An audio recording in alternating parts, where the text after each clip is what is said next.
அடியன் தேசிகதாசன். இந்த வருஷம் சுவாமி வேதாந்த தேசிகரோட 750வது திருநட்சத்திரத்தை முன்னிட்டு ஆற்றுல தேசிகர் வாழ்க்கை வரலாற்றை குறிக்கிற மாதிரி குரு வைத்துள்ளோம். அதோட தலைப்பு தேசிகர் 750 ராமானுஜ தயா அப்படிங்கிறது. இது 7 படிகள். அவருடைய தனியனான ராமானுஜ தயாபாத்திரம், ஞான வைராக்கிய பூஷணம், ஸ்ரீமத் வெங்கடநாதாரியம், வந்தே வேதாந்த தேசிகம் அப்படிங்கிறது அவருடைய தனியன். அதை மூலதனமாக வச்சு இந்த குலிப்படிகள் அமைக்கப்பட்டிருக்கு. அதில் முதல் படி ராமானுஜ தயாபாத்திரம் அப்படிங்கிறது. ராமானுஜர் அப்படிங்கிறது சம்பிரதாயத்தில் ராமானுஜர் எல்லாருக்கும் பிரபலமாக தெரியும். அது தயா பாத்திரம், தயைனா அவருடைய கருணைக்கு பாத்திரமாக ஆனவர், இலக்கானவர் அப்படிங்கிறது. ராமானுஜ தயான்றது, ராமானுஜருங்கிறது அந்த பெருமாளான பலராமானுஜனை குறிக்கும். அவருடைய தயையினால் அவதரித்தவர், அவருக்கு தயைக்கு பாத்திரமானவர். அப்புறம் அவருடைய ஆச்சாரியன் பேரும் ஆத்ரேய ராமானுஜர், கிடாம்பி அப்புள்ளார்ன்றவர். அந்த ராமானுஜன் தயாயினால் தயைக்கு பாத்திரமானவர்.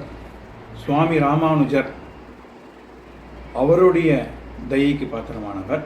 அப்புறம் ராமானுஜர்னு சுவாமி நம்மாழ்வாரியை குறிச்சிருக்கா. ஏன்னா ரமா கணவனான ராமன், அந்த ராமனுக்கு அடுத்தபடியாக சம்பிரதாயத்தில் ஆச்சாரிய பரம்பரையில் முதல்ல இங்கே அவதரித்தவர் சுவாமி நம்மாழ்வார். அதனால் நம்மாழ்வாரிய ராம அனுஜன் அந்த ஆச்சாரிய பரம்பரையில் அவருக்கு அடுத்தது வர்றதுனால அவரும் விஸ்வக்ஷேன அம்சரமாக இருக்கிறதுனால அவர் ராமானுஜர். இப்படி எல்லாருடைய தயைக்கும் பாத்திரமானவர். அவர் அவதரித்தது 1268ஆம் வருடம் காஞ்சிபுரம் பக்கத்தில் இருக்கிற தூப்புள் அப்படிங்கிற திவ்ய தேசத்தில். அவர் அவதார ஸ்தலம் இது, அவதரித்த இடம். அவருடைய அம்மா அப்பா அனந்தசூரி போத்தாரம்பா. அவளுக்கு குழந்தை இல்லாத போது ஒரு தடவை வேங்கட யாத்திரை போகும்போது அங்கே ராத்திரி படுத்துட்டு இருக்கும்போது கனவுல வேங்கடநாதனே அவள் 2 பேர் கனவுலையும் ஒரே மாதிரி ஒரு அவருடைய கண்டம் அப்படிங்கிற மணியை முழுகிற மாதிரி வந்தது. மறுநாள் எழுந்து பார்த்தபோது அந்த சன்னதியில் அந்த மணி இல்லை. கடைசியில் பெருமாளே அசரீதி மூலமாக சொல்கிறார், இந்த மாதிரி இதை ஒரு அவதார புருஷன் பிறக்கிறதுக்காக வச்சுருக்கோங்க. அந்த மணி, அதனால் இன்னி வரைக்கும் அந்த சன்னதியில் மணியே இல்லை. அதுதான் வேதாந்த தேசிகருடைய அவதாரம். சாக்ஷாத் அந்த வேங்கடநாதனுடைய அதே திருநட்சத்திரம் திருவோணம், புரட்டாசி திருவோணத்தில் அவதரித்தவர், மணியின் வம்சமாக ஆரம்பித்தவர். இதுதான் ராமானுஜ தயாபாத்திரம்ன்ற முதல் படி.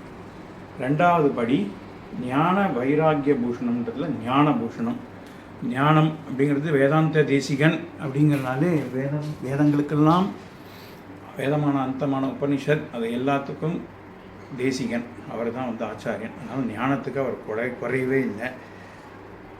அவர் அதனால் கடுத்த 3 படிகளும் அவர் ஞான பூஷணம். ஞானம்ன்றது அவருடைய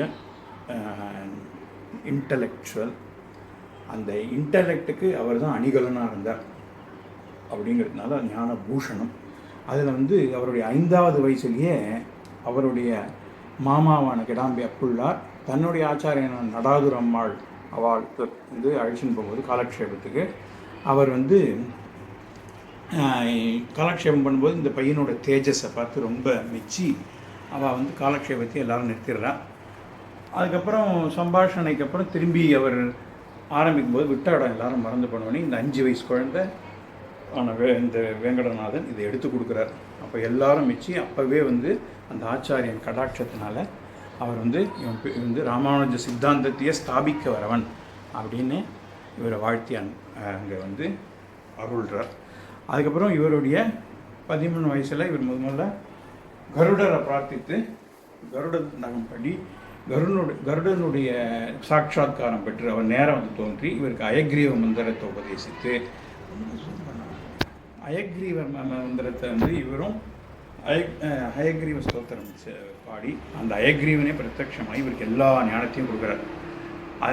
அது அதிலிருந்து தான் இவருக்கு ஞான பூஷணம் விளங்குறார். இதெல்லாம் நடந்தது அஸ்திகிரி, அதாவது ஔஷதகிரின்னு சொல்கிற திருவகீந்திரபுரத்தில். அதுக்கப்புறம் அடுத்த 2 படிகள் இது வந்து இவர் வந்து ஞான பூஷணம் அப்படிங்கிறதுக்கு டெக்ஸ்ட்ரஸ் தேசிகா அப்படின்னு இவரை பற்றி, அதாவது ஒரு வேதாந்தங்களில் இவர் வந்து சிறந்தவர்னு தெரிஞ்சாலும் தன்னுடைய வாழ்க்கையில் இவர் வந்து தான் மோர் தேன் தட் எல்லாவித சர்வதந்திர சுதந்திர எல்லாவித தந்திரங்கள்லையும் அவர் சிறந்து விளங்கினார் அப்படிங்கிறது அவர் மேத்தமேட்டிஷியன் அப்படின்னு பாதுகா சகஸ்திரத்துலேயும் மன பந்தங்களையும் ப்ரூவ் பண்ணியிருக்கார். அவரே ஒரு இன்ஜினியர்னும் அவர் ஒரு லாயர்னும் டாக்டர், போயட், ஃபிலாசபர், அவர் சிறந்த டீச்சர், ஆச்சாரியா, ஸ்போர்ட்ஸ்மேன் ஆகும், actor, movie director, sculptor, magician, linguistic, cryptographer, இன்னும் வந்து அஸ்ட்ராலஜர் லைக் பூலோக நிர்ணயம்னு ஒன்று செய்திருக்கார். இது மாதிரி இன்னும் அடியனுடைய மந்த புத்திக்கு தெரிஞ்ச அளவுக்கு இந்த இதில் போட்டிருக்கே தவிர இன்னும் நிறைய விஷயங்கள் அவருடைய ஞானத்தை பிரகாசிச்சிருக்கார். அதுவும் இந்த ஞானம் எல்லாமே அவருடைய டேலண்ட்டை நிரூபிக்கிறதுக்கு இல்லை, இது எல்லாமே பெருமாள் சங்கம் ஸ்பிரிச்சுவல் சம்மந்தப்பட்டதாக தான் இருக்கும். அது அந்த பகவானுடைய அருள்னால் கிடைச்சது. அதில் வந்து முதல்ல இவர் இருந்த காலத்தில் ராமானுஜர் சித்தாந்த ராமானுஜர் பண்ணி போன கைங்கரியத்தை தொடர்றார். பௌத்த ஜெயினர்கள், அத்வைதிகள், சாக்கிய சமணர்கள்னு பாக்கிய குதிருஷ்டிகள்னு சொல்வாங்க. அது மாதிரி வேதத்தை ஒத்துண்டோ வேதத்தை ஒத்துக்காமையோ தப்பாக சொல்கிற அர்த்தங்களெல்லாம் வாதத்தினால் வென்று அவர் வந்து நம்மளுடைய சித்தாந்தத்தை, அதாவது இந்த சனாதன தர்மமான இதனுடைய உண்மையான சித்தாந்தத்தை ஸ்தாபித்தார். அது வந்து அதை காமிக்கிறது அவருடைய ஒரு ஞானத்தின் அம்சம். அடுத்தது அவருடைய வாழ்ந்த காலத்தில் ஒருத்தர் வந்து நீர் தான் சர்வதந்திர சுதந்திராச்சே, இந்த ஒரு கிணறை கட்டுமேன்னு அவர் வந்து சேலஞ்ச் பண்ணுறான். அந்த கிணறு எப்படின்னா அந்த பிரிக்ஸ் எல்லாம் ஸ்கொயராக இல்லாமல் வேறு வேறு டைமென்ஷனில் இருக்கிற பிரிக்கு, அதை வச்சு அவர் தானாகவே அந்த கிணறை கட்டுறார். தான் ஒரு இன்ஜினியர்ன்றதை அதில் நிரூபிக்கிறார். அந்த கிணறு இன்னி வரைக்கும் திருவகீந்திரபுரத்தில் இருக்குது, அதை சேவிச்சுக்கலாம். அப்புறம் ஒரு சமயத்தில் அவர் காஞ்சிபுரத்தில் எழுந்திருக்கும் போது அங்கே ஒரு பிளேகு, நமக்கெல்லாம் தெரிஞ்ச சார்ஸ் மாதிரி ஒரு பிளேகு, ஒரு வியாதி ஏதோ வந்து அந்த ஊரையே நாசமாக பண்ணும்போது நிறைய பேர் இறந்துடுறா. அப்போ இவர் வந்து சுதர்சன பிரார்த்திச்சு சுதர்சன அஷ்டகம் அப்படிங்கிறத எழுதி அந்த பிளேகை வந்து அந்த வியாதியை இந்த ஊர் மக்களுக்கெல்லாம் காப்பாற்றி கொடுக்குறார். அப்புறம் ஒரு சமயம் வந்து ஒரு ஒரு சில அவருக்கு பிடிக்காதவர்களுடைய ஏவல்னால ஒரு பாம்பாட்டி வந்து பாம்பில் ஏவல் பண்ணி அதை டிஸ்டர்ப் பண்ணும்போது அவர் கருடனை பிரார்த்தித்து கருடதாண்டகம் எழுதி அந்த கருடன் பிரத்யக்ஷத்தினால அந்த பாம்பு தொல்லையிலேருந்து விடுவிக்கிறார். அதுக்கப்புறம் வந்து இன்னும் சில சமயம் அவருடைய ஞானத்தையும் மேதாவிலாசத்தையும் அவருடைய பணிவையும் கண்டு பொறுக்காதவன் ஒரு தினமாக ஒரு ஏழை பிராமணனை அவன் என்ன பண்ணுறா, ஏவல் விடுறா, இவர்கிட்ட போய் கேளு, அவன் கல்யாணத்துக்கு காசு இல்லாமல் இருந்தபோது நீ அவர்கிட்ட போய் கேளு, நிறைய காசு வச்சுட கொடுப்பாருன்னு வேணுன்ட்டு அனுப்பேன்.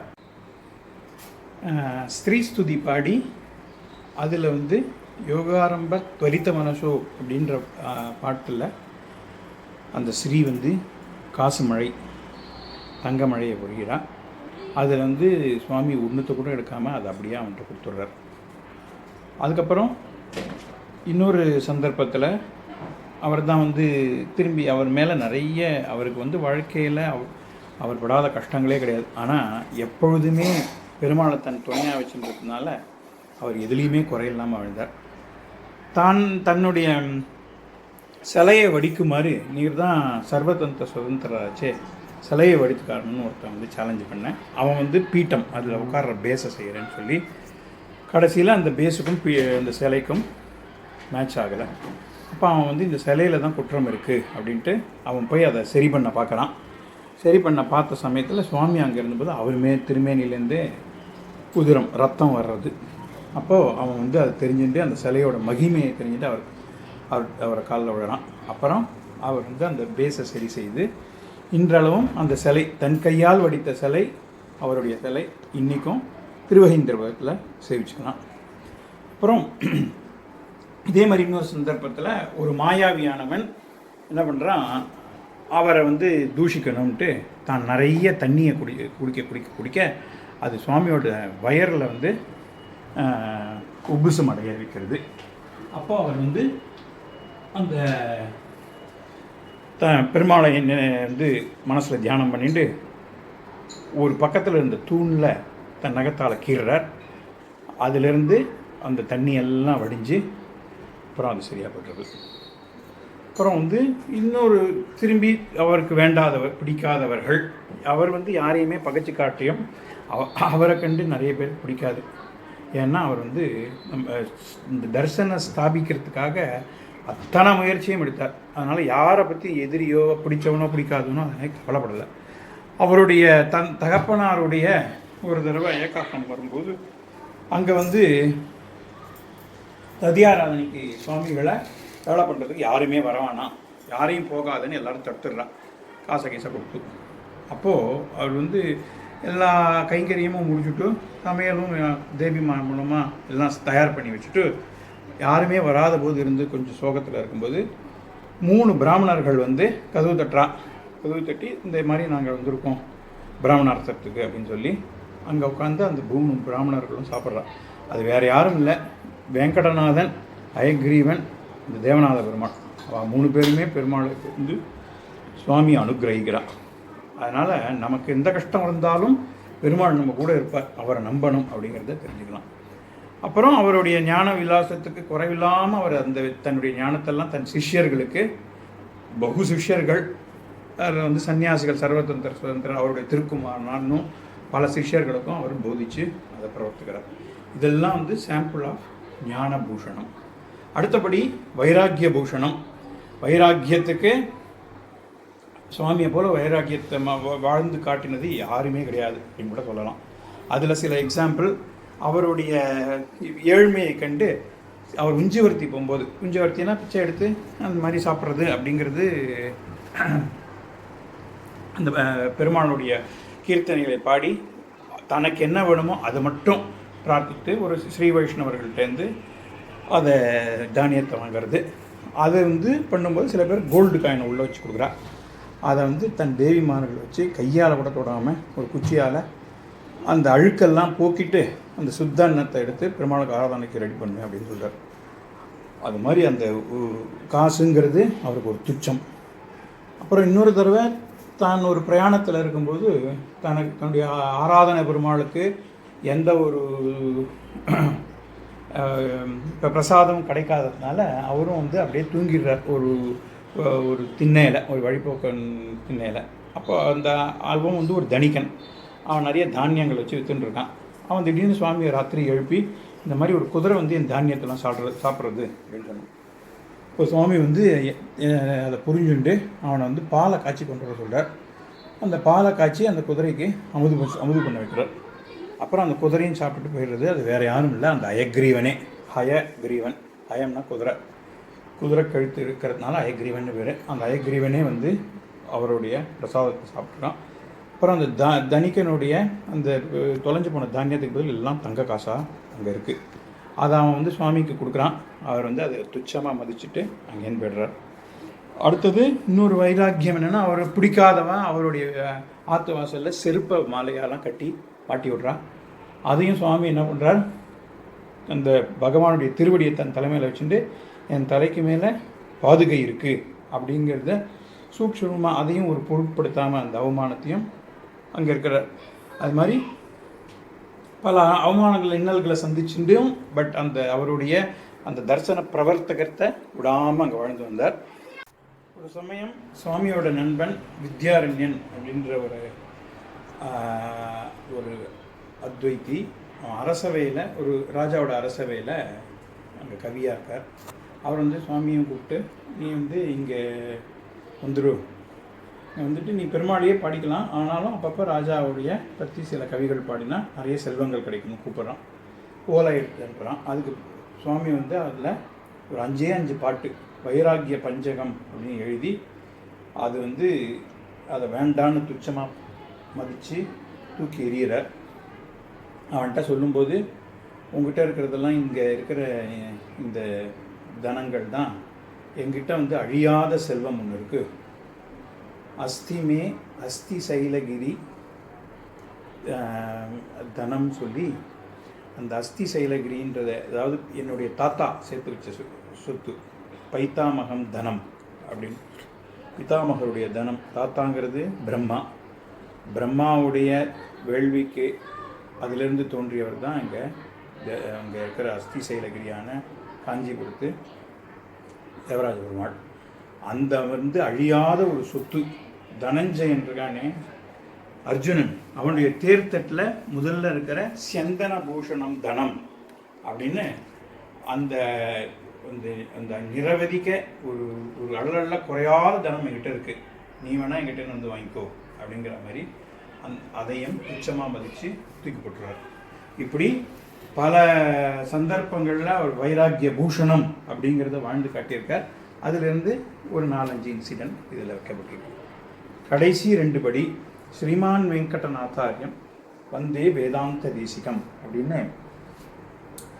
வேங்கடம் அப்படின்னா கடங்கள் பாவங்கள், அதை கொளுத்துறது. நம்மளுடைய பாவங்கள் எல்லாம் கொளுத்தப்படக்கூடிய வழியை காட்டியவர்.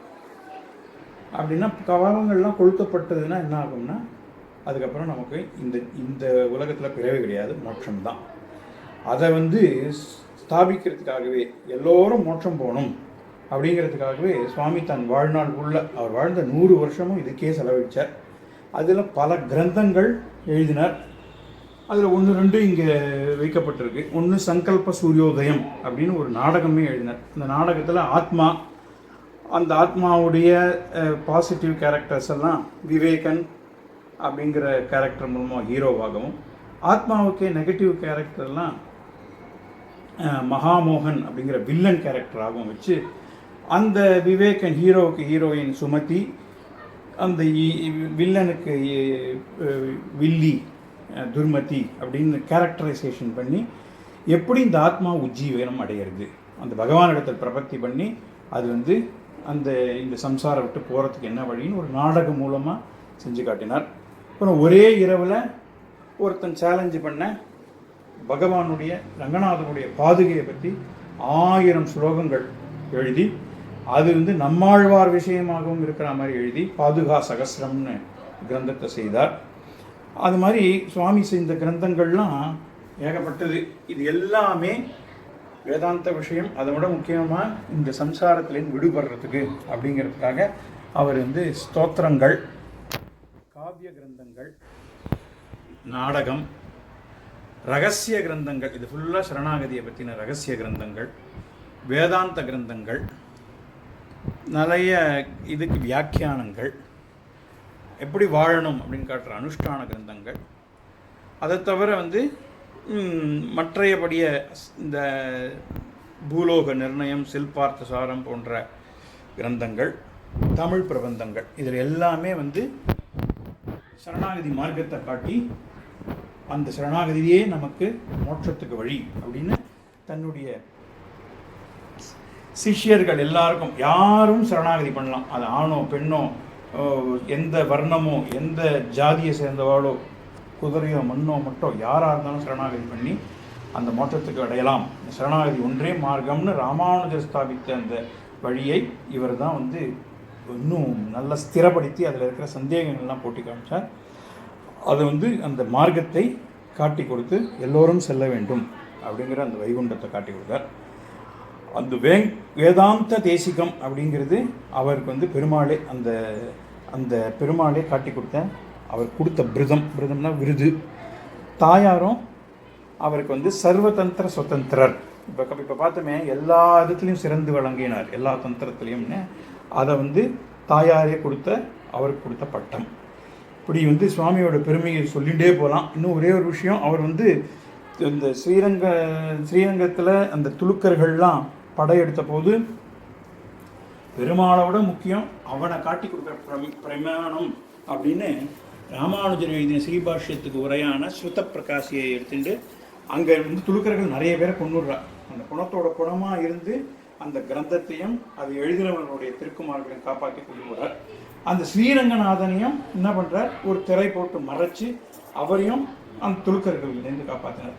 இப்படி பெருமாளையே காப்பாற்றினவர், பிரமாணத்தையும் காப்பாற்றினவர், அவருடைய திருவடியை அடைந்தால் மட்டுமே நமக்கு இந்த உள்ள சம்சாரத்திலிருந்து விடுபட்டு மோட்சம் கிடைக்கும் அப்படிங்கிறத சொல்லி கவிதார்க்கிய சிம்மஸ்ய கல்யாண குணசாலினி ஸ்ரீமதே வெங்கடநாதாஸ்ய வேதாந்த குரவே நமக அப்படின்னு சொல்லி பார்த்துருக்கீங்க. அடியன் பேசுகிறதா சொன்னேன்.